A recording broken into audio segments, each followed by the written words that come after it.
Joe Biden wins the South Carolina primary. Billionaire Tom Steyer quits the Democratic primary race, and Mayor Pugh may have her sentence reduced. Today on the Diamond K Show.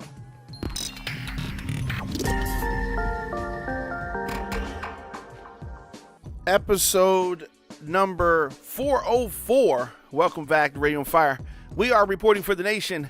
I go by the name of Diamond K. Thank you for joining me. Radio on Fire provides the best in breaking news, entertainment, and political stories that matter to you from an independent point of view.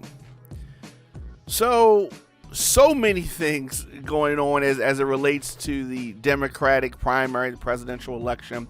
Joe Biden scored a thundering victory. He's happy. All of the Bidenites happy. The South Carolina Democratic primary went down last night, and Joe Biden rode the wave of black support, African American voters supporting him, voting for him, and ending Bernie Sanders' winning streak. He had won two straight primaries and caucuses respectively.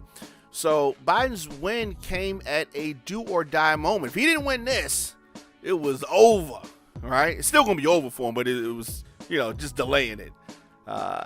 As most people are predicting this 2020 bid for the presidential election, you have the moderate Democrats and they're facing off against the progressive Democrats. That's what you have. So Joe Biden bounces back after underwhelming performances in Iowa, New Hampshire, and Nevada.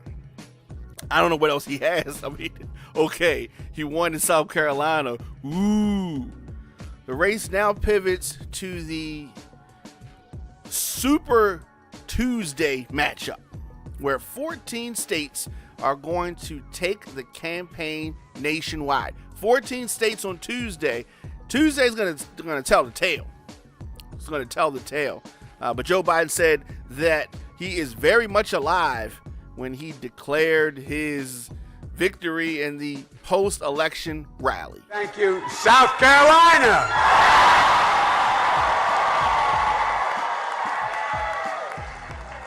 And my buddy Jim Clyburn, you brought me back. He's a man of enormous integrity. For all of those who've been knocked down, counted out, left behind, this is your campaign. Bernie Sanders claimed second place, though the loss gave a momentary, break in his excitement. He doesn't really, he speaks really weird. He's just yelling and screaming. Bernie allies almost immediately said that South Carolina didn't mean anything. They're not really excited about it. They think it's not going to slow down his momentum, and it probably won't. But Bernie had a lot to say as it relates to the loss. The South Carolina primary was the first major test for candidates and see what their appeal is to the black community. Very important part of the Democratic machine. Black people, we are often overlooked, but we are official. You need the vote of black people. If black people stay home and don't vote, or black people come out and vote, it's going to affect things. Now, it gave the 77-year-old Joe Biden a win that he definitely needed, but he still has to prove that he has the money and the organizational, resources to campaign in these other places. Did I say there was 14 states on Tuesday? He did all of this for South Carolina. What about the other 14 states? He ain't ready. But he's definitely going to be under pressure, and he's going to probably try to rely on some decades-long relationships with party leaders, and maybe they can help create a sense of, sense of something, sense of a winning streak in his candidacy, or else this is going to be grand opening, grand closing. But Joe Biden was the winner. I mean, it was early, 7 p.m. People were declaring Biden as the victor, and so shout out to him. and all of that. Tom Steyer ended his Democratic campaign after pouring millions of dollars in there. So Tom Steyer is a California activist billionaire, and he pretty much has been a non-factor in the party, the primary, despite the fact that he's poured a lot of money in it. Did I say that he poured a lot of money in it? Okay, so it didn't hurt him none. But let's just say, just on South Carolina, he spent $21 million in South Carolina on advertisements alone.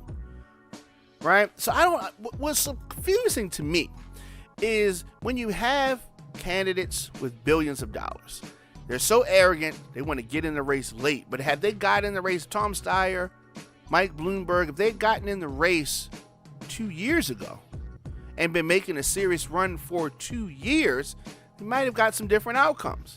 Maybe. But they're going to say, because they have all this money, or, I thought that somebody else was going to come along and I felt compelled to do it. No, that's just your ego. Because when you have that kind of money, they could have done this a long time ago and really made a decent run. And it wouldn't have looked so obviously like some narcissist running for political office that just thinks that they can just throw in a lot of money, advertise real quick. And when I say real quick, 6 months. Tom Steyer's been in since July. I think that they could have taken a different path and gotten something better as a result. But Tom Steyer, obviously, seeing that he did not have a path, and I have 20/20 vision. And Tom Steyer, on the other hand, he needed to spend $158 million in total before he could see what I already knew from the beginning, and that's that he didn't have a chance to win. So I could have saved him a lot of money. He should just call me up, hit my DM or email me. Goodness gracious, you had to spend $158 million on advertisements, because most of this money went to the mainstream TV and radio folks, and Google, for him to do some ads and throw that money. Away goes money down the drain. You listen to the Diamond K Show here on Radio Fire. Let's take a quick break. Come back after this with more of the program. Now more than ever, it's important where and who you get your news from. Radio on Fire brings information and entertainment to urban America.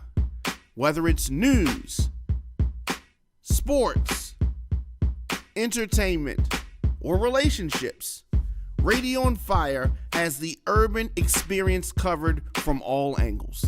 Visit RadioOnFire.com, download the Radio on Fire app, and follow us on social media at Radio on Fire. Welcome back, Radio on Fire. Your man Diamond K in here. Of course, RadioOnFire.com/join is where you go to get exclusive content and so much more from Radio on Fire and all of our hosts here. So a man has died in the state of Washington from the COVID, the COVID-19, what people are calling coronavirus.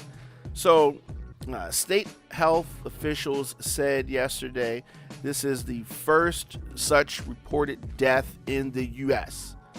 So there have been all kind of statements released as it relates to this, what people should do, what they should not do. The governor of Washington State, Jay Inslee, said that the person who died was a man who was from Washington State.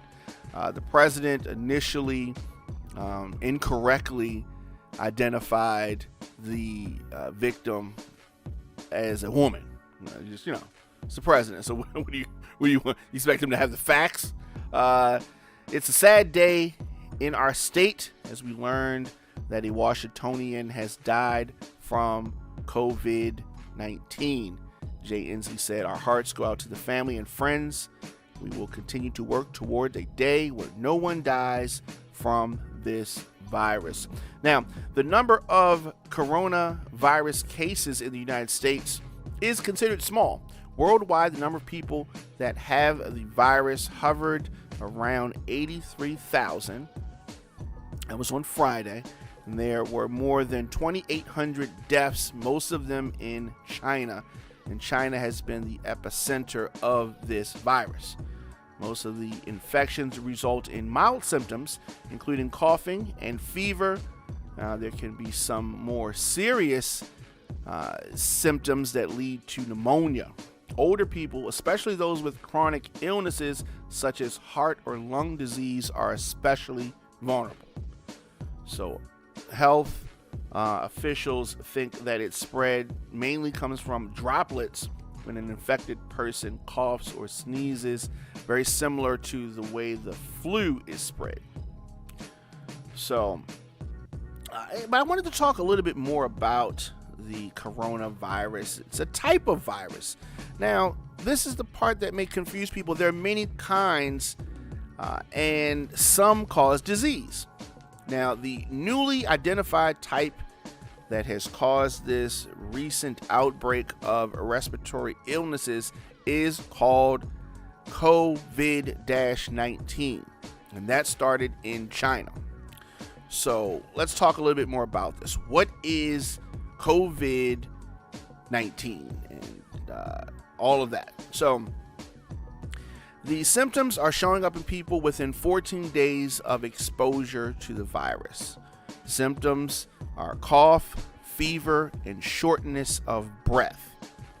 And in rare cases, COVID-19 can lead to severe respiratory problems, kidney failure, and death.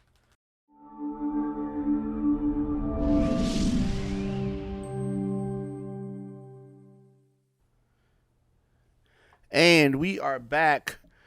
Radio on Fire, your man Diamond K in here. Of course, hit me up on social media, Facebook, Instagram, Twitter, LinkedIn, TikTok at The Diamond K Show.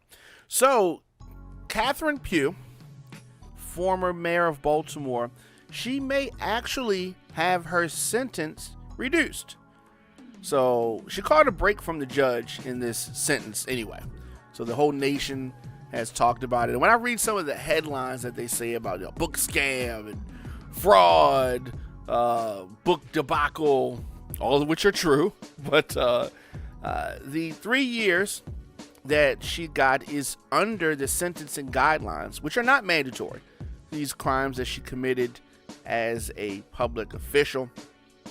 Once she starts serving her prison sentence in April, she could benefit from a new law. Catherine Pugh, former mayor, Baltimore, is about to turn 70 years old. Her age actually may work in her favor because 70 years old, somebody of a certain age like that, it may reduce the amount of the sentence that she actually serves in prison. So, her lawyers believe that she qualifies for a new program that allows older, non-violent inmates to spend the last third of their sentence on home detention. So, Pugh will have a chance to collect good time credit, 154 days, and that could further reduce the prison sentence that she serves to about 18 months. Could Catherine Pugh do 18 months? You're damn right she could. If she was going to do 3 years. Could she do 18 months? I think she could. Yeah. Could she do a year and a half? She better do a year and a half if that's a possibility. And that could explain why she's so chill and relaxed after the the sentencing. Her defense was trying to hope that she got a year, so she could actually do a year and a half. When you're facing twice that, I think that's not that bad. And she's on home monitor. It's not like she's going to be able to just be going out to Melba's or something, but she'll be on home monitor, which I'm sure is a lot better. I also think, you call me crazy if you want, but I think, based on her statements, that Catherine Pugh is planning a comeback. Yeah, I said it. Catherine Pugh is planning a comeback. Listen to her statements. She said, "I look forward to rebuilding my life and getting myself back together." What does that mean? Rebuilding her life and getting herself back together. She also said other things that lead me to believe that she wants to redeem herself. Is that possible? Marion Barry, mayor of D.C., he smoked crack. He said his famous lines. This bitch set me up, right? And he became the mayor again and again, more than once. Now, of course, Catherine Pugh is no Marion Barry, but I'm just saying, Other white politicians have made comebacks after serving prison sentences for white-collar crimes. So it's possible. It's definitely possible. When asked if the U.S. Attorney Robert Hur was done with this case, he said that we're going to follow the facts wherever they lead without fear or favor. So that means this is still investigating. Is it going to point to anybody else? I don't know. One loose end in the Pugh case involves Gary Brown, who was a longtime aide to Pugh and helped her carry out this Healthy Holly scam. He's yet to be sentenced. Pugh suggested on Thursday that part of her trouble stemmed from surrounding herself with the wrong people. That is true. That is definitely true.